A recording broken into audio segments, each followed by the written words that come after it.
আমরা এই মুহূর্তে আছি দাসপুর পুরাতন হাট। এখানে চলেছে প্রাচীন রথ উৎসব। বহু প্রাচীনকালে এই রথ শুরু হয়েছিল। আজ রথ তার আদি স্থানে ফিরে যাবে। এখন মাসির বাড়িতে আছে। তো আমরা পেয়েছি এই রথ পরিচালনা কমিটির অনেককেই। তাদের কাছ থেকে আমরা এই রথের প্রাচীন যে ইতিহাস আমরা জেনে নেব। স্যার, আপনার নাম? আমার নাম তাপস চক্রবর্তী। আপনি এই রথ কমিটির সঙ্গে যুক্ত আছেন? একদম। তো রথ কত বছর আগে শুরু হয়েছিল? এইটা অতি প্রাচীনতম রথযাত্রা, অতি প্রাচীন। তখন এই রথটা রাধাকৃষ্ণেরই রথ হতো এবং রথটা দোল পূর্ণিমার দিনে রথটা টানা হতো।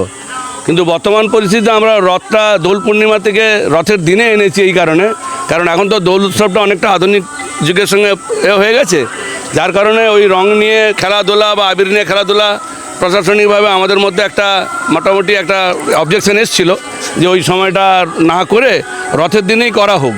তো রথের দিনে আমরা রথটা করছি, কিন্তু আমরা সেই আদি জিনিস যেটা আছে রাধাকৃষ্ণকে আমরা প্রতিষ্ঠা করে মন্দিরে প্রতিষ্ঠা করে আমরা রথে তুলি এবং রথটা আমাদের 2011 সাল থেকে শুরু হয়েছে। টানা আমাদের প্রতি বছর রথটা চলছে, আগামী দিনেও চলবে, এটা আমরা আশা রাখছি। তো এই রথের তো বিশাল অঙ্কের খরচ আছে রথ পরিচালনা করতে। তো এই অর্থটা কোথায় সংগ্রহ করছেন? এই অর্থটা আমাদের গ্রামের মানুষরাই দিচ্ছেন, যাদের কাছে আমরা গেছি তারা কোনোদিনও আমাদেরকে না বলে কোনো জিনিস বলেনি। হয়তো আমরা যেটা তাদেরকে চাই তার থেকে তারা কিছু হলেও আমাদেরকে সাহায্য করেছে। প্রথম বছর আমাদেরকে ব্যাপক পরিমাণে সাড়া দিয়েছিল দাসপুর গ্রামবাসী, যারা আছেন উপস্থিত এখানে, এবং এখনও অনেকে আছেন যারা উপস্থিত হননি। তো সেরকম জায়গা থেকে আমরা প্রচুর পরিমাণে হেল্প পেয়েছিলাম প্রথম বছর, যার জন্য এই রথটা যখন প্রথম বছর আমরা বানাই অনেক টাকারই ব্যাপার ছিল। এখন আমাদের সীমিত খরচার মধ্যে আমরা যতটা খরচা করি সেটা আমাদের হয়ে যায়। প্রতিক্রিয়া দেওয়ার জন্য অসংখ্য অভিনন্দন।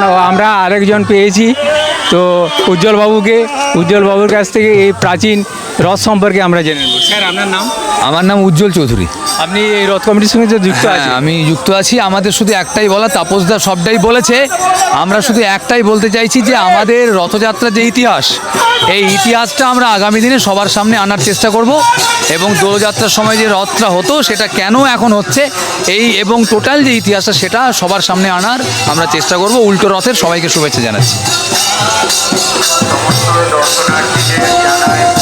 রথ আর কিছুক্ষণ পরেই টানা শুরু হবে।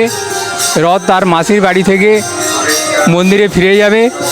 তো এই রথ প্রাচীন রথ, এই রথকে বাঁচিয়ে রাখার জন্য দাসপুরের এই হাট পাশাপাশি যে পরিবারগুলি আছে তারা চিন্তা ভাবনা করছেন যে রথকে আরও যাতে আকর্ষণীয় করে তুলে যায়।